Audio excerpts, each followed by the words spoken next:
A Highland Christmas turns dark when a body is found beneath the village tree, drawing Hamish Macbeth into a chilling mystery. Where in the world are you listening from tonight? And if you enjoy settling into these Highland mysteries, subscribe and make this part of your nightly ritual.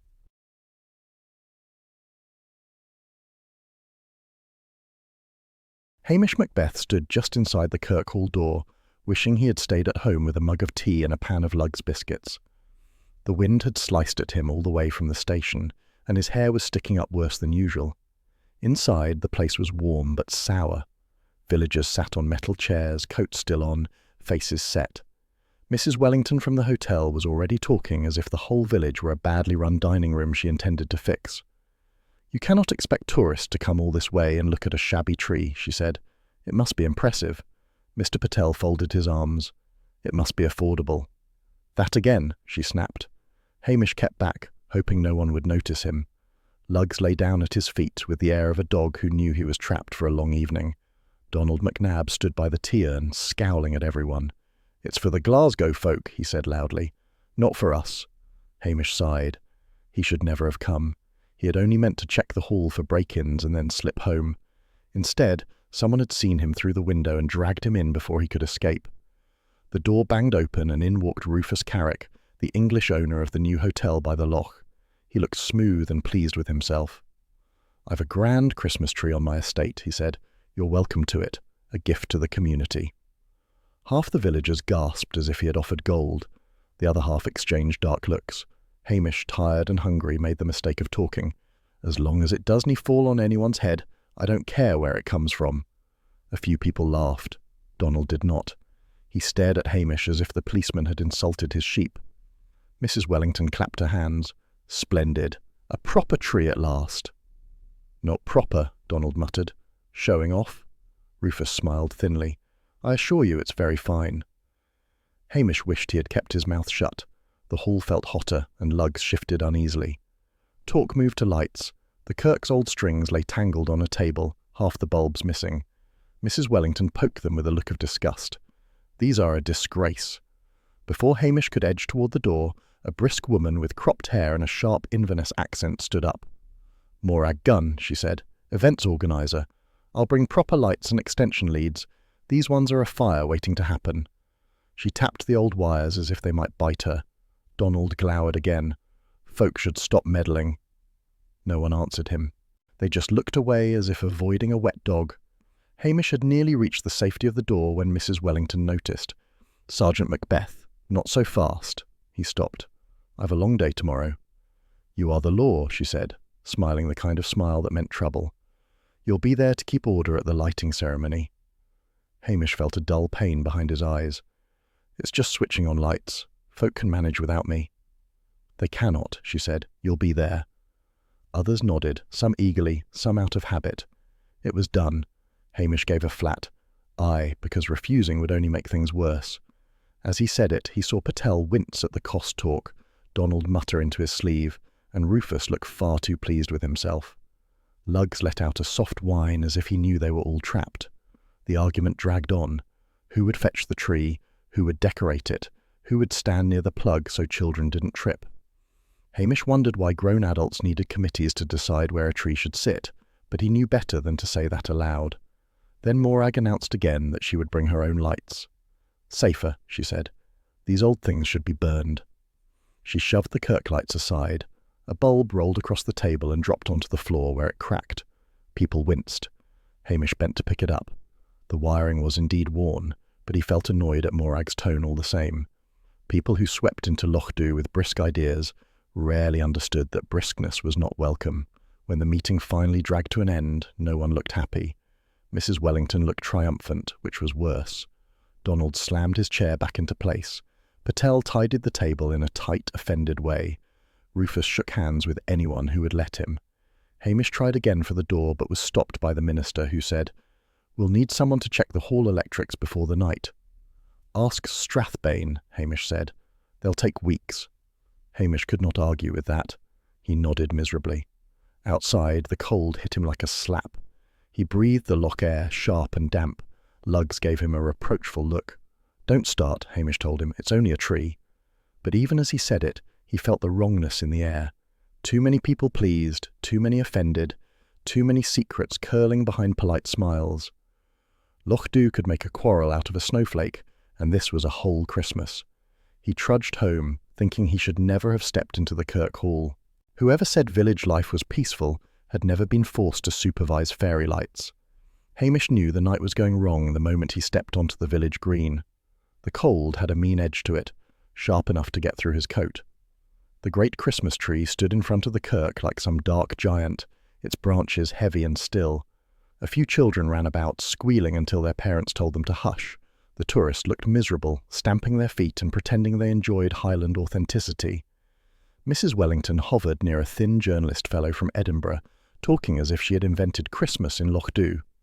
"Our charming village tradition," she said loudly, watching to see if he wrote it down. Hamish felt tired just looking at her. Lugs pressed close to his leg, ears stiff, tail low. The dog gave a faint whine. "Ugh, behave," Hamish muttered. But he felt uneasy himself. Something always went wrong when the village tried to impress outsiders. Rufus Carrick arrived late, looking flushed. He smelled of whiskey. He walked with the confidence of a man who assumed villagers would admire him even if they did not. Morag Gunn stalked beside him, brisk as ever, pulling at the cables like someone expecting to find them chewed through. Donald McNabb stood alone, hands shoved deep in his pockets. His scowl was fierce enough to frighten the children if they glanced his way. He shuffled toward Hamish. "You'll see," he said. "Nothing guide comes from folk showing off." Hamish shrugged. "It's only lights." Donald made a sound that was half laugh, half snort. "Aye, only lights." He turned away. Hamish thought he was jealous of Rufus and felt annoyed at the man's gloom. People pushed forward as the minister raised his hands. "We'll begin the countdown," he said. His voice wobbled as if he regretted agreeing to this spectacle. Morag headed to the kirk porch to flip the switch. The crowd murmured. Children were lifted onto shoulders. The journalist clicked his pen. Hamish stamped his boots, suddenly wishing he'd pretended to be ill. Lugs whined again, louder this time. Morag pressed the switch. Nothing happened. A long, embarrassing nothing. Mrs. Wellington froze. A tourist giggled nervously. Hamish felt the weight of everyone thinking this was his fault somehow. Then the lights burst into colour in one violent blaze. The tree shone bright gold and red, and the crowd gasped, delighted. Mrs. Wellington clapped her hands.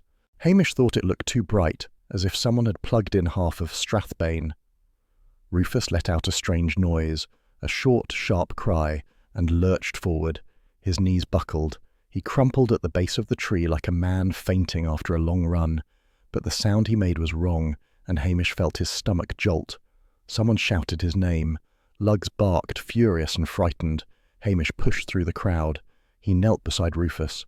The man's hand lay near a string of broken lights. There was a faint burned mark on the back of it, and the smell of scorched plastic hung in the air.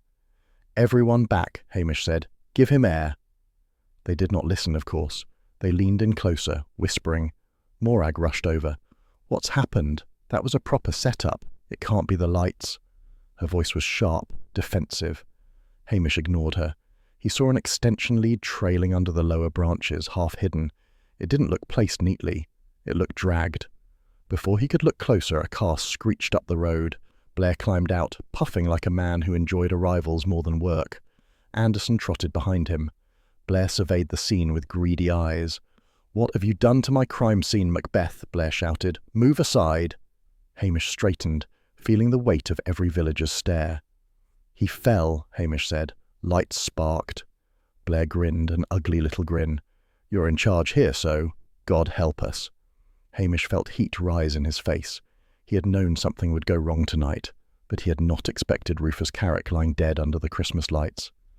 Donald hovered at the edge of the crowd. His face was pale now. When he met Hamish's eyes, he muttered, "Told you." But he said it softly, as if frightened of being heard. The journalist scribbled fast. Mrs. Wellington wailed about ruined nights and ruined press coverage. Patel arrived, out of breath, saying he had seen a spark earlier, but had kept walking because he didn't want to interfere. Hamish bent again over Rufus. There was no doubt now. The man was gone. The lights glittered cheerfully above him, mocking the whole thing. Blair shoved Hamish aside and knelt, though he barely looked at Rufus. "Clear this area. Anderson, tape it off. Macbeth, don't touch a thing." "I didn't touch anything," Hamish said, though he knew Blair would twist his words. The crowd thickened, gossip already forming in pockets. Someone muttered that Rufus had been drunk. Someone else said the tree was cursed. Hamish heard 3 different causes of death before he had even stood up. Luggs leaned against his leg again, trembling. Hamish looked down at the dog and then up at the blazing tree. The lights flickered once, as if boasting. This mess was only beginning. Lochdu would talk itself senseless by morning, and Strathbane would blame him before breakfast. A cold wind brushed the branches. Hamish felt it and knew the next hours would be worse, much worse. He stepped back uneasy as Blair barked orders and villagers whispered. The extension lead under the branches tugged at his thoughts. Something wrong there. But Blair would not listen tonight. None of them would. Hamish rubbed Luggs's head. "Come on, boy, we've a problem now." And the tree kept shining, bright and stupid, over the dead man at its foot. Blair was shouting before Hamish even reached the green. The man's voice carried down the road like a foghorn, painful and smug.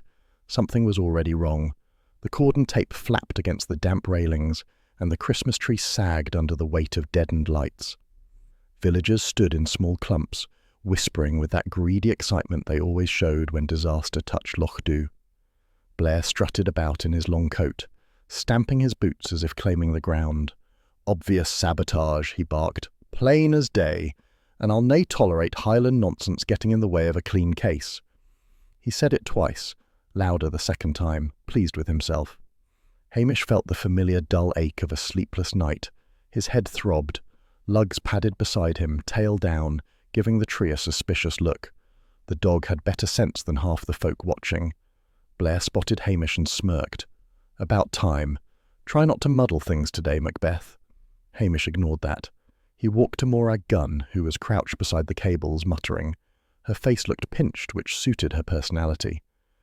"I need to ask ye about the setup," he said quietly. Morag straightened fast, brushing dirt from her knees. "Nothing wrong with my equipment," she snapped. "If someone tampered with it, I'd like to know who. I've a business to protect." Hamish rubbed his brow. "One of the extension leads is missing." She folded her arms. "Then someone walked off with it. Folk are careless." Her tone suggested Lochdu itself offended her. He wanted to press her, but Blair barreled over, puffing like a bull. "Morag, you can answer questions later. Macbeth, I need you elsewhere. You're letting folk wander about." Hamish stepped aside, though he noticed Morag's quick glance at the missing lead. She looked annoyed, or maybe worried. Hard to say with someone who never liked the village anyway. Word spread faster than common sense. By the time Hamish reached Patel's shop, the rumours had already ripened into certainty. Mrs. Patel leaned over the counter as if sharing a state secret. "My niece heard Donald say he'd chopped the tree down," she whispered. Before the lighting, she heard him clear as church bells. Patel nodded, eyes wide. "I told you, Hamish, he's got a temper. Always has." Hamish felt a flicker of doubt. Donald had grumbled. He had looked sour. He had said something about nothing good coming from showing off. Under pressure from all the whispering voices, Hamish wondered if the man had lost his head. It would not be the first time folk around him acted rashly. Luggs nudged his knee as if uneasy with Hamish's silence. Hamish scratched the dog's ear but said nothing. When he left the shop, villagers watched him with hopeful faces, expecting him to confirm their story. Folk liked simple answers. They liked them too much. Blair did not wait. He stormed toward Donald's croft with Anderson tottering behind, arms full of paperwork he would never read. The neighbours followed at a distance, whispering eagerly. Hamish had no choice but to go along. Donald came to the door looking half asleep and half angry. "What now?" he growled. Blair pointed dramatically at a coil of wire near the porch and a toolbox by the wall. "You made threats, McNab. You had the means and the chance. Sabotage plain as anything." Blair sounded delighted, as if he had solved something grand. Donald's face reddened. "Are you daft? I've had that wire since last winter." Blair ignored him and nudged the coil with his boot. "This looks fresh." "It isn't," Donald snapped. "It's been sitting there because I've not had time to patch the shed roof." Blair waved Anderson forward. "Search the place." "No warrant," Hamish said automatically, though his voice lacked strength. Blair rounded on him. "Are you shielding him already? He threatened the tree, the whole village heard." Donald glared at Hamish. "You think I'd kill a man over decorations?" Hamish felt heat on his neck. He wanted to defend the man, But the gossip, the wire, the sleepless night, they all pressed on him. "Best come along quietly, Donald," he muttered. Donald stared at him as if Hamish had kicked him. "You're a fool," he said. "You'd rather please Strathbane than use your head." The neighbours fell silent, thrilled by the spectacle. No one stepped in, no one spoke for Donald. Folk rarely did when a man was already halfway condemned by rumour. Blair grabbed Donald's arm. "You're under arrest for suspicion of causing death by reckless endangerment." Blair pronounced every word as if performing on a stage. Donald struggled, shouting that he was being framed, that anyone could have put the wire there. Blair pushed him toward the car. Hamish hesitated, then walked alongside, not helping and not stopping it either. He caught a glimpse of Donald's boots, dark peaty mud clinging to them. The ground near the Christmas tree had been sandy yesterday, different soil entirely. A simple thing, a small clue. Hamish told himself it meant nothing. As the car drove off, people murmured with relief. They liked knowing someone was to blame. Hamish stood alone on the track, lugs leaning against him. The cold settled back in. He felt he had done something wrong, though he couldn't yet say what. The village doors closed one by one, and the silence grew. Hamish looked at the empty road and knew Blair's clean case was anything but clean. The morning after Donald's arrest felt wrong before Hamish even stepped outside. Someone had pushed a note under his station door during the night. He picked it up and read only 3 words written in a shaky scrawl. "Shame on you." He crumpled it and tossed it in the bin. Lugs watched him, ears flicking, sensing the mood. When Hamish walked through Lochdu, people stopped talking in that sudden guilty way that meant the gossip had gone sour. Mrs. McLean stood at the post office counter, sorting envelopes as if they had personally offended her. She sniffed at Hamish. "Well, if you ask me, he's always had a temper. It was only a matter of time." Hamish said, "You didn't ask me." She pursed her lips. "No need. Everyone knows." Outside, Donald's wife came marching down the road, face pale, hair untidy, eyes furious. She caught Hamish by the sleeve before he could turn away. "You were meant to protect us," she said, her voice trembling. "Not help that man Blair drag my husband away." Hamish tried to answer, but she cut him off. "I hope you can sleep at night." Then she slammed her door behind her hard enough to rattle the window panes. Lugs whined, edging closer. In the crofts, Hamish found no welcome. Kitchens where he once sat for tea now went quiet as soon as he entered. People offered stiff nods, nothing more. Even Patel, usually warm, seemed wary. "Folk are frightened, Hamish," he said, rearranging tins though they didn't need rearranging. "They worry you'll be next to blame them." A small boy tugged at Patel's sleeve. "Mam says the tree is cursed now." "Hush," his mother snapped, cheeks pink. But she avoided Hamish's eyes as she hurried the boy out. Hamish left the shop feeling as if he carried a heavy weight round his neck. He wanted a quiet hour by his peat fire, but he knew that would only let the talk grow worse, so he headed to the hotel instead. The lobby smelled of strong polish and weak coffee. Mrs. Wellington swooped on him at once. "It's a disaster," she said. "Cancellations already. If folk think our Christmas killed a guest, we're finished." She fluttered her hands in a way that made Hamish think she enjoyed the drama far too much. He said, "You'll manage." "That's easy for you to say," she snapped. "People come to Lochdu for charm, not electrocutions." She stormed off before he could answer. Hamish went into the lounge. A few tourists sat clustered by the fire, speaking quietly. In the corner, a thin widow in a neat coat, Mrs. Lane, clutched her handbag on her lap, fingers white on the strap. Callum, the barman, stood beside her, bent forward as if whispering advice or warning. When they noticed Hamish, they stopped at once, both looking too innocent. Callum cleared his throat. "Just checking on the lady," he said. "Hard days." Mrs. Lane nodded. Her eyes were vague and tired. Hamish sat across from her. "Would you take tea?" She agreed with a small motion of her head. When it arrived, she held the cup but didn't drink. The steam curled up into her face, unnoticed. "You knew Mr. Carrick?" Hamish asked. Her mouth tightened. "He was involved with my late husband's affairs." She looked down at her hands as if expecting them to reveal more. "I don't wish to speak of it." "You don't have to." She shivered slightly. "He promised things. My husband believed him. I wish he hadn't." She pressed the handbag closer to her side, as if it might float off. Hamish felt she was holding something back, but he also felt she would bolt if pushed.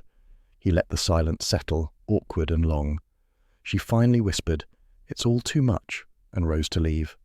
Callum hurried after her, pretending concern, but his expression twitched when he passed Hamish, something hungry in it. Hamish filed it away without knowing why. He stepped back into the cold.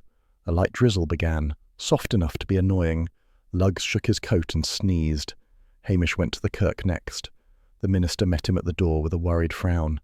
"I meant to tell someone," he said, lowering his voice. "The fuse box was acting strange earlier in the week." Hamish followed him into the vestry. The place smelled of damp stone and old hymnals. The minister pointed at the box on the wall. "Someone fiddled with it. I thought it was a loose connection. I didn't think." He trailed off, embarrassed. Hamish opened the panel and saw scratches on the metal, newer than the rest. "Why didn't you say before?" The minister bristled. "I didn't want to bother anyone. Folk complain enough when the heat goes off." Hamish shut the panel. "If someone tampered with it, tell me." "I'm telling you now," the man said, defensive as a cornered cat. This was a fresh clue, though Hamish hated the way it pointed nowhere clear. Half the village had been in and out these past weeks. On his way back, he passed crofters' cottages, peat smoke curling from chimneys. Through windows, he saw families huddled around fires, talking in tight circles. He knew some of those stories would twist Donald into a monster by nightfall. Villagers liked their villains simple when gossip was warm. When Hamish reached his own door, he paused. No welcome waited inside. Only Luggs, pacing slightly, unsettled by the village mood. Hamish filled the kettle and stood by the stove, staring at the floor. He had let Blair drag Donald away. He had let the gossip harden. The peat fire crackled softly, but even that comfort felt uncertain. The village was turning in on itself, and Hamish felt the pull of it, as if Loch Dhu itself disapproved. He sat down with his tea, Luggs curling at his feet, both of them listening to the distant sound of doors closing and voices rising, none of them kind. The fuse box scratches lingered in his mind. Someone had been there. Someone careful. Someone who wasn't Donald. But tomorrow would bring more anger and more talk, and Hamish knew he would not be spared any of it. The wind caught Hamish full in the face as he crossed the hotel car park. It was sharp enough to sting his eyes. Something was already wrong. The flag outside the entrance snapped so hard it sounded like someone being slapped. Luggs trotted beside him, ears flat. The dog disliked the hotel almost as much as Hamish did. Too much polish. Too much talk. Inside, the heat felt false, heavy with old perfume and cheap coffee. Tourists sat in the lounge pretending everything was normal, though each one kept glancing toward the door as if expecting the police to drag someone out. Hamish ignored them. He asked the receptionist for Mrs. Lane. The girl hesitated, long enough to show she didn't want to get involved, then pointed toward a side sitting room. Mrs. Lane sat stiffly on the edge of a tartan armchair, handbag clutched like a shield. Her face looked smaller than yesterday, as if grief or worry had shrunk her. Hamish nodded to her. "Come away from the lounge," he said. "Folk watch too much." She followed him into the little room. The carpet smelled of damp wool. Luggs curled up by the door, eyeing her handbag suspiciously. Hamish sat opposite her. "Yesterday you said Carrick was involved with your husband's affairs. What did you mean?" She tightened her grip on the bag.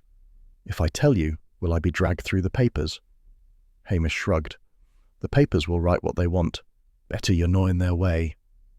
His bluntness startled her. She opened the handbag slowly, as though half expecting something inside to bite.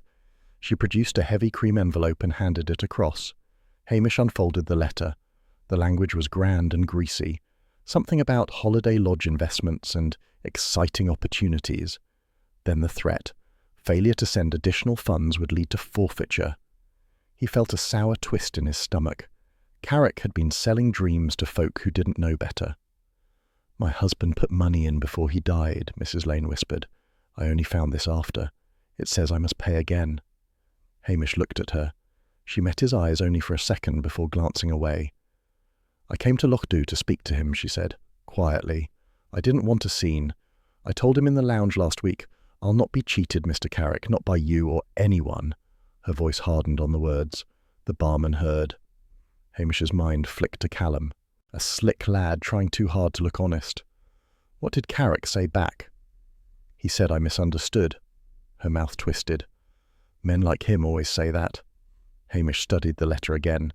The paper was too thick, the printing too fine. A showman's trick. but likely legal enough to trap folk anyway. Why not tell the Strathbane lot first? She shook her head. I didn't want to look foolish.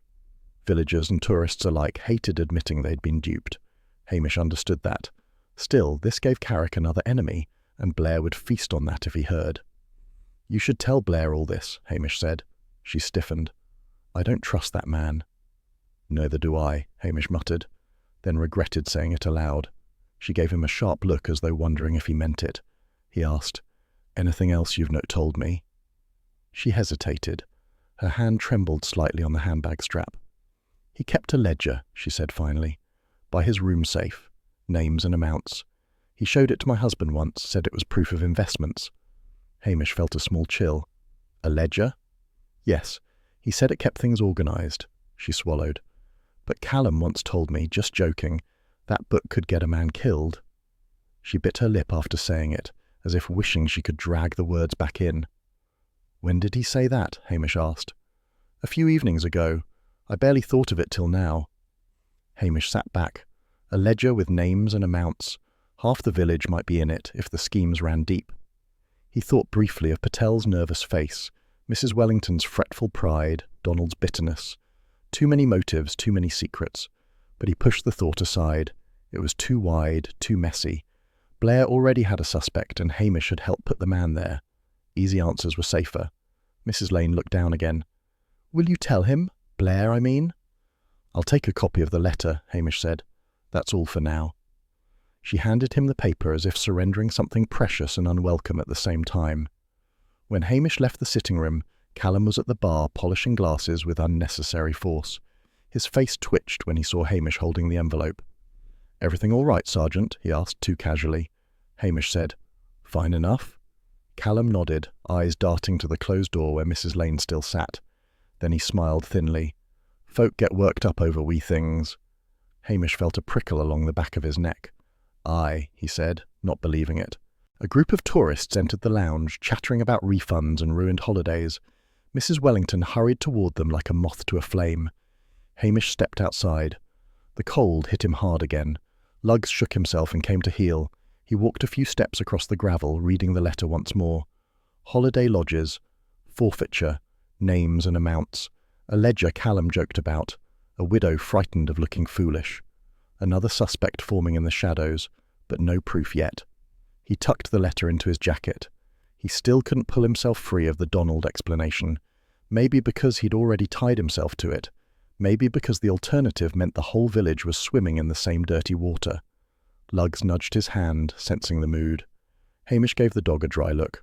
Aye, lad, it's getting worse. He headed back toward the station, wind cutting round the buildings. Behind him the hotel lights glowed too bright for the grey afternoon, as if trying too hard to pretend nothing in Lochdu had gone rotten. The Kirk Hall was already too warm and too loud when Hamish stepped inside. Something was wrong the moment he saw Mrs. Wellington at the front, waving her arms like a conductor trying to force a tune out of a sulking band. The memorial wasn't a real memorial at all, more a desperate attempt to make tourists believe Lochdu was still charming. Outside, sleet tapped at the windows like fingernails. Inside, tempers simmered. Luggs crept in behind Hamish and stayed close to his leg. The dog's ears twitched at every raised voice. Folk sat in tense little rows, coats draped over chairs, eyes sliding from one neighbour to another. No one really looked at the framed photo of Rufus Carrick on the table. They glanced at it only when they wanted to look dramatic. Mrs. Wellington clapped her hands. Let's keep this respectable, she said. We are hosting visitors. Donald's wife glared at her with such force it was a wonder she didn't burst into flames. She'd been allowed out of Strathbane for an hour. Her eyes were swollen from crying, but her anger sat like iron beneath the grief. Respectable, she said, loud enough for the front row to hear. Where was your respect when folk said my Donald was a murderer? Some of the villagers shifted in their seats. A few looked at their shoes. A few looked defiantly straight ahead. Hamish stayed in the corner, knowing better than to get involved. He already felt the blame tightening round him like a rope. The minister stood at the lectern and cleared his throat.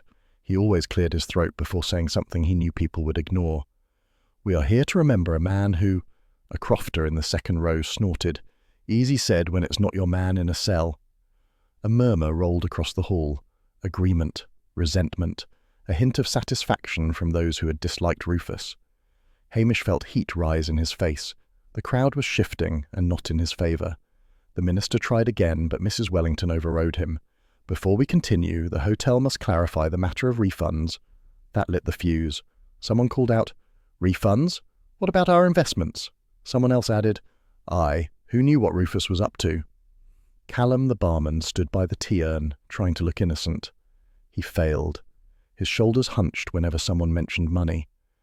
Mrs. Lane sat stiffly near the wall, white-faced and trembling, her handbag perched on her lap again like a shield. Hamish crossed his arms. He didn't need gossip, they were spewing it loudly enough. The talk grew sharper. Who had known? Who had guessed? Who had paid? Who had been cheated? Lochdu loved its secrets, but it loved exposing them even more. Then the lights died. The hall dropped into a thick, sudden darkness. A woman screamed, too high and too theatrical. Crockery smashed. Someone swore. Lugs growled deep in his chest. Hamish could feel the hairs on the dog's back rise. "Nobody move!" Hamish shouted, which of course meant everyone moved at once. Chairs scraped, shoes shuffled, hands grabbed at coats and at each other. Someone stumbled into Hamish, muttering apologies. Another person hissed, "Watch your elbows!" Then the lights flickered weakly and sputtered back. The hall looked as if a fight had passed through it. People blinked in the glare. The minister clung to the lectern. Mrs. Wellington pressed a hand to her chest as though fainting would help her cause. But Hamish was already looking toward the vestry. The side door stood ajar. He strode across the hall, lugs close at his heel. The vestry smelled of damp wood and something else, something sharp and unpleasant. Cheap cologne, the kind sold in petrol stations.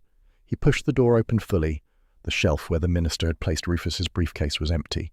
Hamish swore under his breath. "Who touched this?"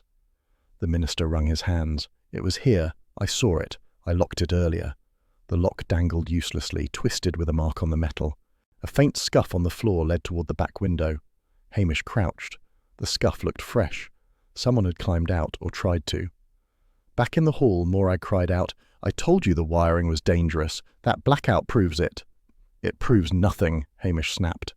But she lifted her chin and glared at him, as if he'd created the blackout himself. Callum emerged from the kitchen, face flushed. "I was washing mugs," he said quickly. "Didn't see a thing." Mrs. Lane shook her head before Hamish even spoke. "I never left my seat," she whispered. "Not once." Hamish eyed her handbag. It was shut tight. Her hands trembled. She looked frightened enough, but fear in Lochdu meant nothing. Folk could be guilty and terrified all at once. The tourists added to the noise now, demanding answers, refunds, reassurances, anything to make themselves feel less foolish for holidaying in a village falling apart at the seams. Hamish stepped back. He reached for the phone on the wall and rang Blair. Blair answered as if he'd been waiting with the receiver pressed to his face. "Well, make it quick." "The briefcase is gone," Hamish said. "Someone stole it during a blackout." Blair pounced like a terrier. "You cannot even keep a dead man's papers safe. What sort of idiot are you, Macbeth?" Hamish stared at the mess of villagers and tourists. "A busy one," he said, and hung up before Blair could bark again. The hall was still in chaos. People fussed and argued, and no one seemed to remember it was supposed to be a memorial. The photo of Rufus now looked smug, as if watching them unravel. Hamish took in the room one last time. The scuff mark in the vestry, the stench of cheap cologne, Callum's flushed face, Morag's triumphant glare. Someone in this hall had used the darkness for more than panic. Someone wanted that ledger badly enough to steal it under everyone's nose. The sleet hit the windows again, harder this time. The noise of it cut through the shouting. Lugs nudged Hamish's hand. The dog's eyes were uneasy. Hamish felt the same. This wasn't just a botched memorial. It was a warning. Someone was still working hard beneath the shadow of the Christmas tree, and Hamish was already 2 steps behind. The summons arrived before Hamish had finished his first cup of tea. The phone shrilled in that accusing way it had, and when he answered, a clipped voice from Strathbane ordered him in at once. No reason given. No courtesy. Something was already wrong. Lugs barked once at the tone and then slunk under the table, offended. The drive to Strathbane was miserable. Wet roads, grey sky, lorries spraying muddy water at his windscreen. By the time he pulled into the car park, his back ached and he already wished he had pretended to be ill. But he trudged inside. The building always smelled of old carpets and stale anger. Davitt sat behind his desk, looking as if he hadn't slept. His face pinched in on itself. Blair lounged near the radiator, wearing a smile he thought made him look important. Anderson stood behind him like a spare lamp. Davitt tapped a newspaper on his desk. "Christmas death in Highland Village," he read aloud. "Not good. Not good at all. We cannot have this sort of thing damaging tourism." Hamish said nothing. He never understood why a dead man bothered officials less than the possibility of fewer visitors. Davitt went on. "Superintendent Blair assures me the culprit is in custody." Blair straightened, pleased by the attention. "Macnab made threats," he said. "He had tools, he had opportunity. That's enough for a jury, sir." Hamish shifted his weight. He kept his eyes on the scuffed floor. "There are other matters," he began. "A briefcase stolen, some talk of investments. Maybe the man was involved in—" Blair cut him off sharply.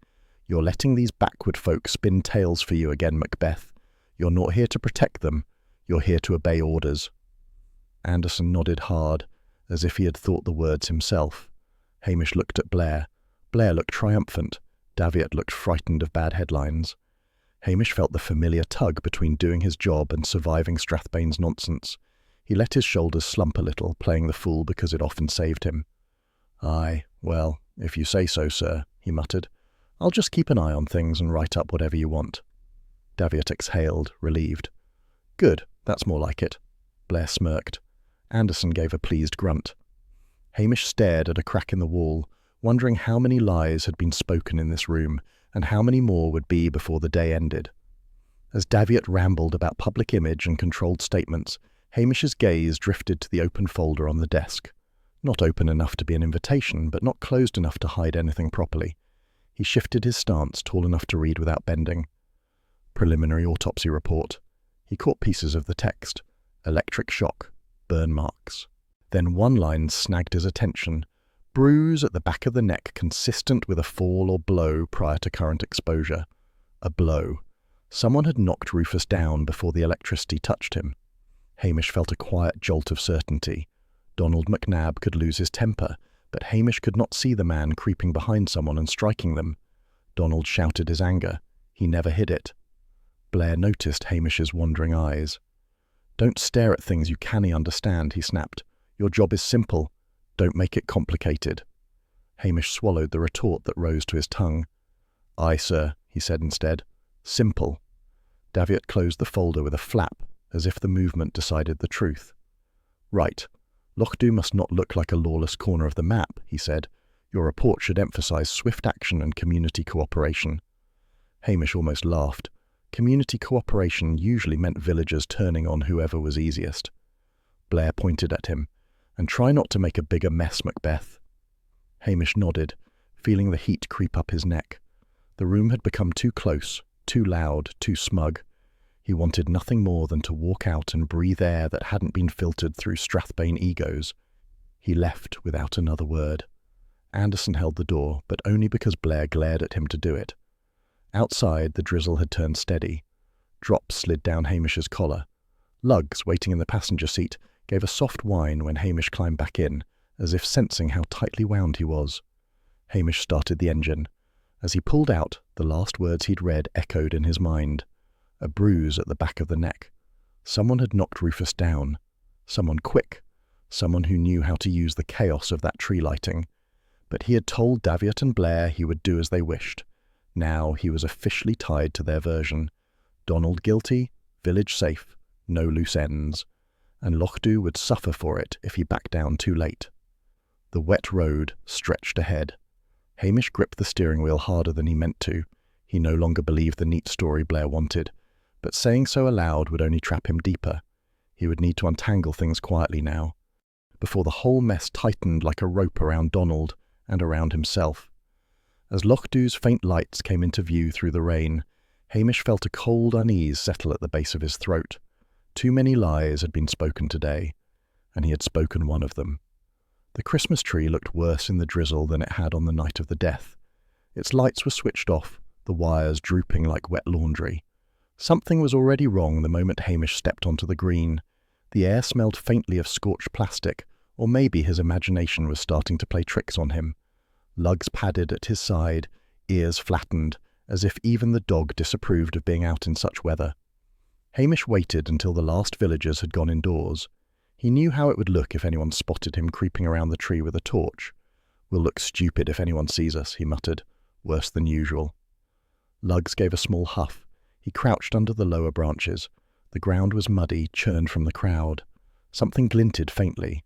He flicked on his torch and picked up a broken bit of bauble. The glass held a smear of black at one edge, as though it had burned before shattering. Hamish frowned. Decorations didn't usually scorch themselves. He checked the extension leads. Morag had said she brought her own, yet the plugs were mismatched. One had a small hotel logo sticker on it, the same brand the hotel used on its kettles and old hairdryers. "Rufus again," Hamish muttered. "The man left his fingerprints everywhere but on paper." Luggs whined, shifting closer. A voice cut across the green. "Still poking at it?" Hamish stood too fast and banged his head on a branch. He winced and looked toward the path. Morag Gunn marched toward him, her coat flapping like an angry flag. "It's late for police business," she said. Hamish held up the plug. "You said these were your lights. This cable's from the hotel." She stiffened. "So, he must have swapped some. I can't help what Rufus did." "You've invoices then?" Hamish asked. "Supplier names, dates, anything to show which ones you brought?" Morag's eyes flashed.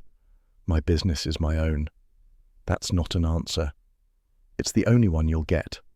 Her cheeks flushed red. "I've had enough of this village and its gossip. People here blame everyone but themselves. I regret taking the job." With that, she spun on her heel and stomped away, leaving Hamish with the rain, the tree, and Luggs giving him a sympathetic look. "Don't start," Hamish muttered. "Folk lie more when they're embarrassed than when they're guilty." Luggs leaned against his leg anyway. Hamish walked toward the manse. The minister answered the door after an annoyingly long pause, as though hoping whoever knocked would go away. He blinked at Hamish with the expression of a man dreading a donation request. "What now?" he asked. "I want to know about the hall," Hamish said. "Folk tell me Rufus held meetings there." The minister hesitated. His hand tightened on the doorframe. "I didn't think it mattered," he said finally. "He used the hall to meet people worried about their money." "So that's half the village," Hamish said dryly. The minister flinched. "He said it was only to reassure them. I assumed it was harmless." "You assumed wrong," Hamish said. The minister swallowed hard. "If you're implying I should have told you sooner—" "I'm not implying, I'm saying it," Hamish replied. The man's face went blotchy. "You have no idea what pressure we're under. People come to the kirk expecting miracles. They bring their panics with them." Hamish stepped back. "Aye, and now their panics are my problem." He left before the minister could reply. Villagers weren't just withholding the truth. They were protecting their own pride. Rufus had tufted their wool with fancy promises, and no one wanted to admit they'd been shorn. Hamish trudged through the drizzle toward home. The green behind him looked bleak, the tree a hulking silhouette with sagging wires. The bauble shard weighed in his pocket. The hotel plug nagged at his thoughts. If he cleared Donald McNabb, he'd drag half of Lochdew out into the open with him, folk who were already glaring at him in shops, at their doors, across their fences. Christmas was supposed to be peaceful. A daft notion, of course. In Lochdew, peace lasted only until someone's pride got bruised. This year, the tree had lit up everyone's stupidity and was still managing to shine on their secrets, even switched off. Luggs trotted beside him, looking miserable in the rain. "Aye, lad," Hamish said. "It'll get worse before it gets better." The dog gave a soft grunt of agreement. Hamish reached his darkened station and unlocked the door. The kettle rattled faintly as if startled. He stared once more toward the green outside, where the tree loomed unseen in the rain. Someone had worked very hard to hide something under its lights, and now Hamish would have to dig under every needle and wire to find it, whether Lochdew liked it or not. Hamish knew something was off the moment he stepped onto the hotel path.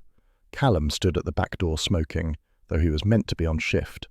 The young man jerked when he saw Hamish, dropping ash on his shoe. The cheap cologne he wore drifted toward Hamish on the damp air, sharp and synthetic, the same scent he'd noticed in the kirk vestry. Luggs gave a low sound of dislike. Hamish stopped a few feet away. "Folk say you made a joke about that ledger getting a man killed." Callum barked a laugh too loud for the quiet morning. "Folk exaggerate. I only said he kept everything written down. Makes a body nervous seeing their own name in black and white. Hamish watched him a moment. Callum fidgeted. Young men caught lying always fidgeted. Hamish said, "You were in that hall when the lights went off." "I was in the kitchen," Callum said quickly. "Ask anyone." Hamish didn't bother replying. Callum stubbed out the cigarette as if ending the conversation, but his hands shook. Inside, the hotel felt tense. Mrs. Wellington stood behind the reception desk, jabbing at a booking ledger with a pen as if the numbers had personally insulted her. "You've chosen a nice time to wander about," she said when she saw him. "We're drowning in cancellations." "Aye," Hamish said. "Tragic." She scowled but said nothing more. Hamish slipped past her and into the office. He didn't make a show of searching, just opened what was already half open, nudged papers, looked beneath menus. Folk rarely hid things well. They assumed no one would dare snoop. In the second drawer he checked. Tucked under a stack of outdated menus, he found a photocopy. Single sheet, faint lines from poor toner. At the top, R. Carrick, private ledger. His stomach tightened. The names were all too familiar. Patel, Donald McNabb, Mrs. Wellington. Each had an amount beside it, not small. At the bottom, Morag Gunn with a payment date months ago. Hamish stared at that name. Morag with her sharp tongue and her superior wiring. Money tied her to Rufus too. This mess was wider than he thought, a tangle of pride and foolishness. He folded the paper and slid it into his pocket. When he turned, Mrs. Wellington was standing in the doorway, arms crossed. "Are you finished poking through my things?" "Not yours," Hamish said. "Rufus's." "Same difference now," she sniffed. He walked past her without answering. Folk who enjoyed being important usually hated when someone ignored them. Her offended silence behind him told him enough. The shop was busy when he entered, which suited him fine. Patel was stacking tins with a frantic tidiness that meant guilt. Hamish placed the photocopy on the counter. "You told me you hardly knew Rufus," he said. Patel's face drained of colour. He glanced at the customers, then at the paper, then at Hamish as though betrayed. "I didn't want my wife hearing I'd put money in. She'd say I was a fool." Hamish leaned in. "So you let Donald sit in a cell to protect your pride?" Patel's mouth worked. "You arrested him, not me." A woman near the sweets aisle turned to stare openly. Another customer stepped closer, pretending to reach for crisps. Patel flushed red. Shame crept up his neck like a rash. Hamish felt no satisfaction, only annoyance. Grown men ought to do better. "If you ken something else, you say it now. No more hiding." Patel shook his head hard, eyes darting. "I know nothing more." Hamish didn't believe him, but pressing him in front of the whole shop would only make him dig his heels in. He left the copy on the counter. Patel snatched it up as if it might burn him. That evening, Hamish returned to the hotel. Mrs. Wellington was rearranging brochures with unnecessary force. She didn't wait for him to speak. "I suppose you've come to scold me too," she said sharply. "I've come to ask why your name is in that book." Her lips tightened until they almost disappeared. "Rufus said if I invested, more tourists would come. He said the village would thank me." "And now?" "If this gets out," she whispered, "we're ruined." Hamish said, "Folk ruin themselves long before the papers get a chance." She flinched, not from cruelty, she had plenty of her own, but from the truth of it. The hotel lobby seemed to echo with the weight of all their choices. Folk had handed money to Rufus because he smiled at them. That was all it took. And now the tree outside had become more than a crime scene. It stood like a monument to how foolish Lochdu had been. Hamish stepped out into the cold air. Lugs trotted beside him, ears low. Lights flickered from inside the hotel, warm but hollow. Every step Hamish took now would cost someone dearly. The village wanted him to tidy the mess without naming the names, but the names were on that page, plain as anything. He looked toward the dark outline of the Christmas tree. Someone had killed to keep secrets underneath its branches. Someone would try again if pushed. Hamish rubbed his forehead. "We'll not get peace this Christmas, boy," he muttered to Lugs. Lugs nudged his hand, uneasy. Hamish felt the same. The morning began badly and promised to get worse. A wet wind slapped at Hamish's face the moment he stepped out of the station, as though Lochdu itself disapproved of his plans. Lugs refused to jump into the Land Rover until Hamish practically lifted him. The dog's ears were pinned flat, sensing trouble before Hamish even turned the ignition. "Fine start to the day before Christmas Eve," Hamish muttered.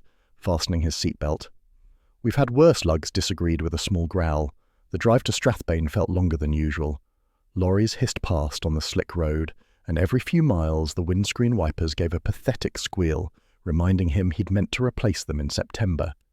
He parked outside the station with a sinking feeling, the sort he always got when entering a place filled with men who thought shouting made them clever.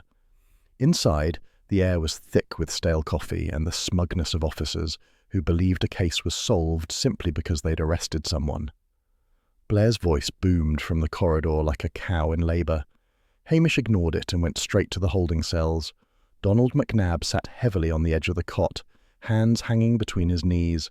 He looked thinner, his usual temper worn down to a tired bitterness.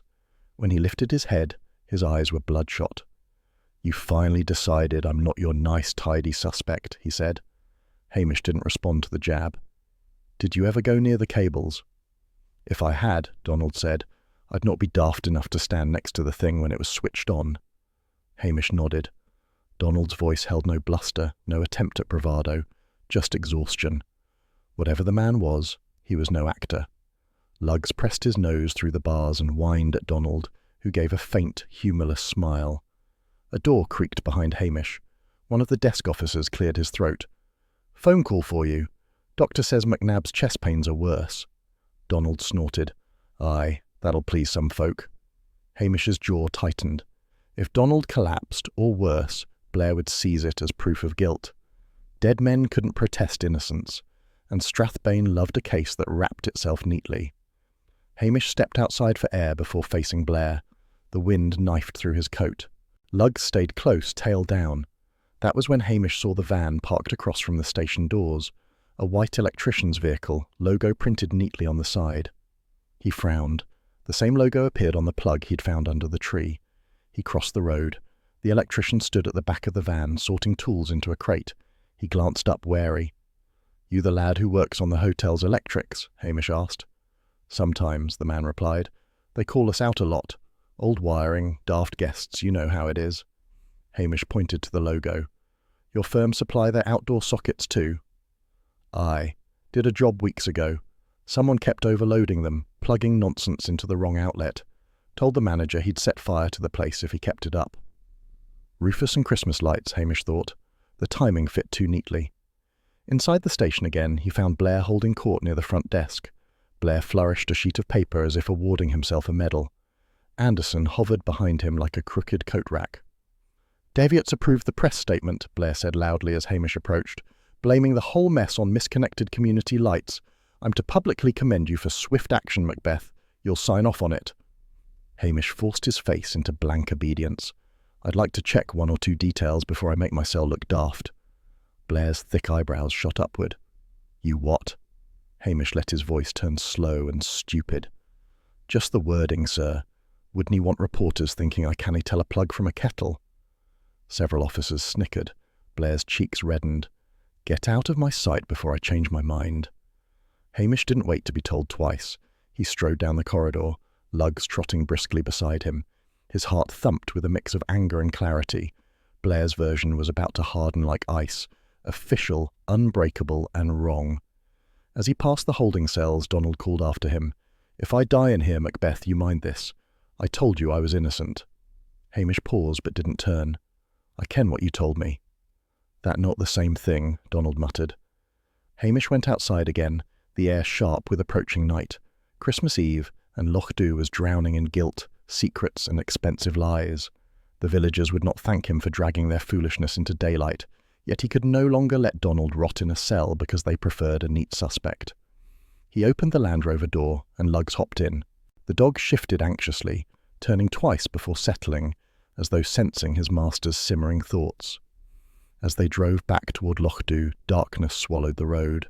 Occasional snowflakes twirled in the headlights, but Hamish ignored the hint of festivity. His jaw clenched each time he replayed Blair's smug expression. If Hamish did nothing, the case would close.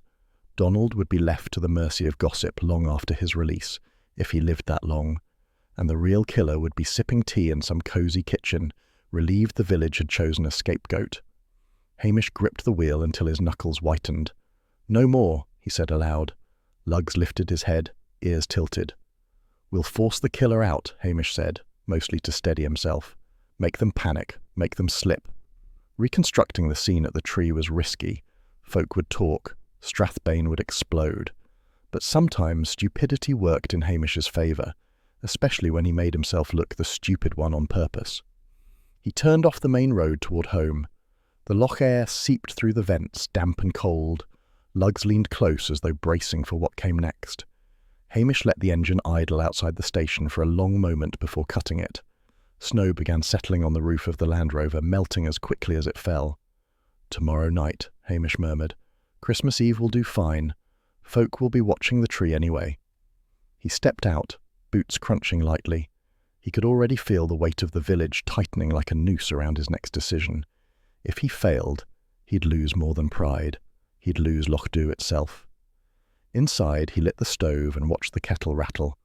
Lugs lay at his feet, restless. Hamish didn't touch the tea.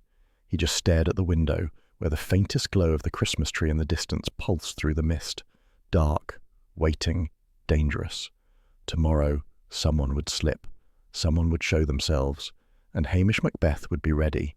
Hamish knew the moment he stepped outside that the day would go badly. The cold bit through his coat like it held a personal grudge, and the sky looked the colour of unwashed wool. Thick, low, threatening snow. Lugs trotted at his heel, nose down, tail stiff, already sensing tension. Nothing good ever happened when the dog behaved like that. The Christmas tree on the green stood stripped of lights, its branches raw and accusing in the harsh daylight. Hamish looked at it and muttered, "You've caused more misery than you're worth." The tree, being a tree, didn't answer. Lugs gave it a sceptical sniff.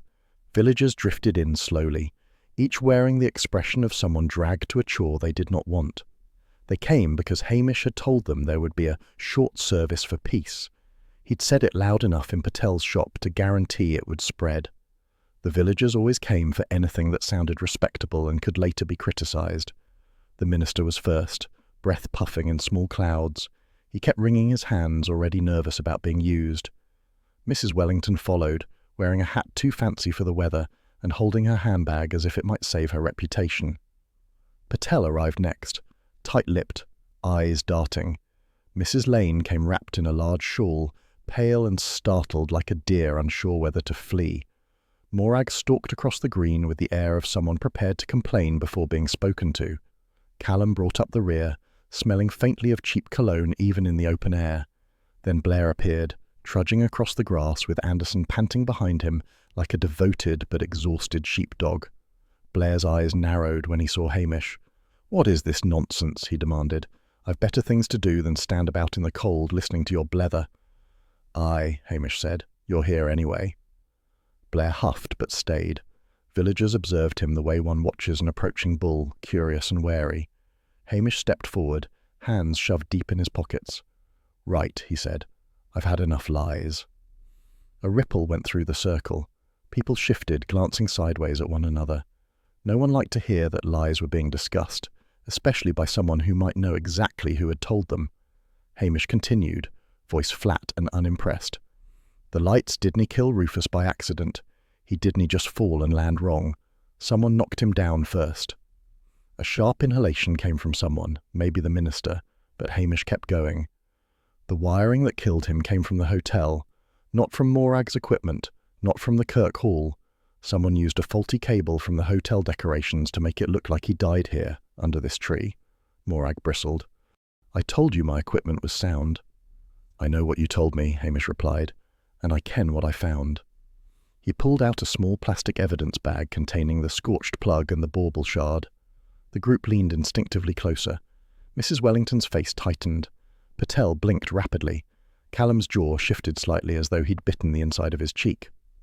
"I've sent these for testing," Hamish said. "I expect we'll have prints." He hadn't sent anything. The Strathbane lab moved slower than a three-legged cow, and he couldn't risk Blair intercepting the items. But folk became very honest once they thought their fingerprints were about to be studied by people in white coats. Callum lowered his gaze. Hamish pressed on. "The person who did this wore cheap cologne. Same stink that was in the vestry when the briefcase went missing. Same as in the hotel office where someone scuffed the floor dragging something heavy. Same boots scuffed the paint on the vestry window when someone climbed out." Blair shifted, now alert. Anderson looked delighted to have something to follow. Hamish took a step closer to the circle. His voice stayed calm, low. And the person who did it had reason to fear what was written in that ledger. Reason enough to panic. Reason enough to silence Rufus before he exposed them. Patel muttered loudly enough for everyone to hear. "He's talking about you, Callum." All eyes swung to the young barman. Callum's breath misted in uneven bursts. His hands twitched. He stared at the ground as though hoping a hole would appear and swallow him. He began, then swallowed hard. "I didn't mean to—" Mrs. Wellington gasped. Patel's mouth fell open. Morag folded her arms in triumph that someone besides herself was under attack. The minister murmured, "Dear God," with the tone of a man who regretted attending at all. Blair seized the moment like a ferret spotting a rabbit hole. "Out with it, lad," he barked. "Confess before you make yourself look worse."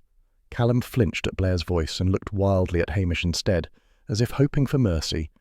But Hamish only watched him with that calm, tired expression he had perfected over years of dealing with village idiocy. Callum broke. I'd been skimming," he blurted.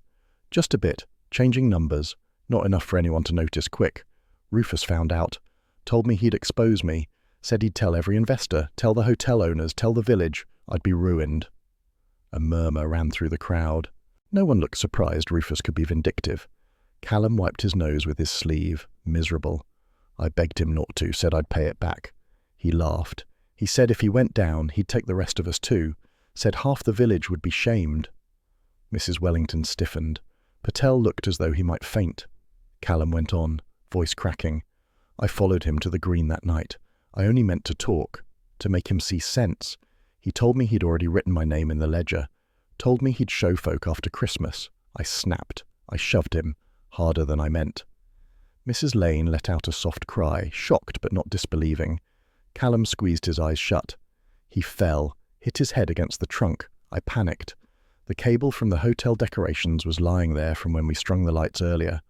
One of the plugs was damaged. I used it to make it look like an accident. And then, during the memorial, I grabbed the briefcase to try to find my page, but it wasn't even in there. Just receipts and rubbish. Silence froze the green. Even the wind seemed to pause. Then Blair puffed himself up like a victorious rooster. "Good work, Macbeth," he announced loudly. "I suspected the lad from the start." That earned a few sceptical snorts from villagers who had watched Blair blunder about for days. Anderson piped up, "Aye, sir, saw through it all." Hamish said nothing. He simply stepped forward, took Callum gently but firmly by the arm, and handed him to Blair. The young man sagged as though relieved the pretending was finished. Donald's wife suddenly appeared at the edge of the crowd, breath puffing, eyes bright with fury. "So my Donald sits in a cell while that one walked free?" She pointed a shaking finger at Callum. Blair snapped, "Your husband will be out soon enough." "Soon enough?" she spat. "He should never have been in there." Her accusation fell on Hamish more than Blair. He felt it like a stone between the ribs. The villagers shifted again. They avoided Hamish's gaze. Some out of shame, some out of resentment, some because facing their own foolishness was too uncomfortable. Mrs. Wellington clutched her handbag tighter, murmuring, "If the papers hear of this." Patel muttered, "This will ruin us." Morag sniffed with satisfaction at being proven partially right. Mrs. Lane looked sadly at the tree as though wishing she'd never heard the word investment. And Hamish felt, for a moment, the cold weight of the green pressing in on him. Lochdew had got the truth it deserved, but not the truth it wanted. Villagers disliked being caught out as foolish even more than being caught out as guilty. They would pull away from him now, at least for a while. Such was the price of honesty in a place where gossip was currency and pride never went on sale. Blair, eager to regain control of the moment, barked orders at Anderson, who scrambled to obey. Villagers began to drift away, murmuring, shivering, staring at the ground. The minister gave Hamish a strained nod before retreating. Patel trudged toward his shop. Mrs. Wellington stalked back to the hotel with her spine stiff enough to snap. Within minutes, Hamish stood nearly alone under the bare tree. Snowflakes began falling, small, tentative at first, as if checking whether Lochdew deserved a proper snowfall. Lugg sat beside him, tail curled around his paws. The dog leaned lightly against Hamish's leg, just enough to remind him he wasn't entirely abandoned. "Aye, boy," Hamish murmured. "They'll not be thanking us this Christmas." Lugs whined softly. Hamish looked once more at the tree, the same tree that had sparked pride, jealousy, foolishness, and finally murder. The village would forget eventually. They always did. But this Christmas would sit in their memories like a burnt taste at the back of the tongue. Hamish turned away. He and Lugs trudged toward the station, their boots and paws leaving paired tracks in the thin dusting of snow. Cold supper waited inside, and silence. Plenty of silence. But Hamish knew Lochdu. In time, the gossip would shift to something else, a scandal about hens or Mrs. McLean's new curtains, and then he'd be tolerated again. Not thanked, just tolerated. For now, truth lay heavy under the Christmas tree, and Hamish Macbeth, lanky and tired, carried the cost of it home.